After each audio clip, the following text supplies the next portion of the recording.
juste à la branche. Alors oui, tu vas voir dans un instant où je suis pourquoi la caméra elle gigote comme ça dans tous les sens. Le truc, c'est que je vais te parler dans cette vidéo d'une stratégie marketing vraiment puissante, géniale et adaptée à toutes les situations que tu peux rencontrer pour vendre plus.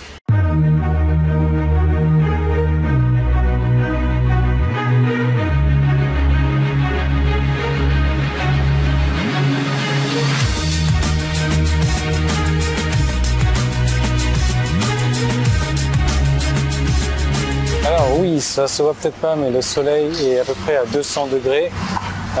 Je suis en train de transpirer comme un mulet et je fais des rimes, bien entendu. Pourquoi? Parce que l'avantage qu'il y a dans cet hôtel-là, je ne sais pas si c'est l'avantage d'être dans un 5 étoiles ou pas, mais il te loue ce genre de truc, voilà, gratuitement. Bon, c'est pas de louer en fait. Tu le passes pour 3 heures dans la journée gratuitement et tu peux avoir autant de fois 3 heures que tu veux. Et c'est vraiment génial parce que tu vois, on va sur la route, là on va aller se trouver un petit restaurant sympa, on va se faire des petits trucs sympas et c'est écologique, comme je t'en reparlais dans une précédente vidéo encore, que les mecs ils jettent vraiment de tout et n'importe quoi dans la mer, c'est dégueulasse. Il faut vraiment faire attention à ça. Donc j'ai Jenny qui est là, qui me précède, et comme d'habitude tous les vélos en Thaïlande, la selle est super basse, donc du coup quand je pédale, j'ai les jambes à moitié dépliées et c'est 2 fois plus fatigant. Surtout quand tu parles, tu tiens une caméra et enfin bref, je peux la prendre plein, la vie est belle, j'ai le soleil, j'ai la mer, j'ai du vent dans les cheveux et voilà, tout va bien quoi. Bref, une stratégie vraiment puissante, c'est de ne pas courir derrière tout, d'être sélectif et de savoir dire non. J'ai rencontré dernièrement l'histoire en fait d'un tigre qui était affamé et qui avait vu un lapin et il s'est dit plutôt que de dépenser l'énergie à courir derrière un lapin, même s'il risque d'attraper le lapin, mais bon, un lapin c'est vivace quand même, ça court vite, etc.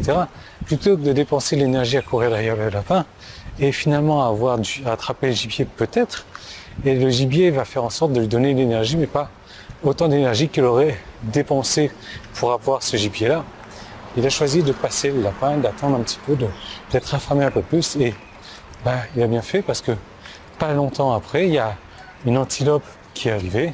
Attends, tu m'attends 2 minutes? L'antilope, elle est arrivée. Le tigre, il est là. Bien entendu, l'antilope est moins vivace que le lapin. Il a pu croquer l'antilope et gagner beaucoup plus d'énergie à avaler l'antilope que ce qu'il aurait dépensé. Donc, du coup, morale de l'histoire, c'est qu'il faut savoir dire non. Il faut savoir avoir de la patience. Ok, donc tu vois, on n'est pas pédalé longtemps, on est déjà au restaurant que tu vas découvrir dans une vidéo prochaine. L'idée, c'est que il faut être patient. Et patient dans ce domaine d'activité parce que voilà, de temps en temps, tu vas avoir des opportunités, mais ces opportunités ne vont pas te donner assez ou vont te faire perdre d'autres opportunités. Tu vas sauter sur des trucs qui n'en valent pas l'occasion plutôt que de refuser ces trucs et de savoir que c'est un truc qui ne vaut pas vraiment l'occasion, qui ne vaut pas vraiment la dépense en énergie, savoir refuser ça pour attendre la bonne opportunité, pour attendre le truc correct et foncer quand c'est correct. Donc il faut être patient. Et c'est un truc que j'apprends vraiment, comme je te parle dernièrement, je fais beaucoup de trading et la patience en trading, c'est un truc qui est primordial, c'est un truc qui est important. Tu vois, la route a été là-bas. Là.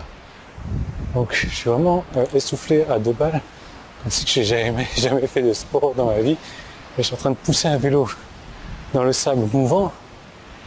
Bref, j'ai prévu de te parler de tout ça, de te montrer comment être patient, mais de te montrer comment refuser des opportunités bien spécifiques pour attendre les bonnes opportunités, comment dépister la bonne opportunité, comment dire non aux mauvaises opportunités, comment faire la différence entre les deux. Et pour ça, c'est très simple. J'ai une vidéo que tu vas pouvoir regarder en cliquant sur le bouton jaune qui est en haut ou en bas. Si tu es sur YouTube, tu peux cliquer sur le petit i qui est là, ou le premier lien qui est dans la description. Je te retrouve dans cette seconde vidéo et tu vas apprendre tout ça, tu vas apprendre mes stratégies marketing et tu verras que c'est des trucs qui risquent de te choquer, mais c'est des trucs radicalement différents, mais des trucs qui marchent très très bien. Voilà, donc je te laisse cliquer là où tu l'as cliqué et je te retrouve de l'autre côté.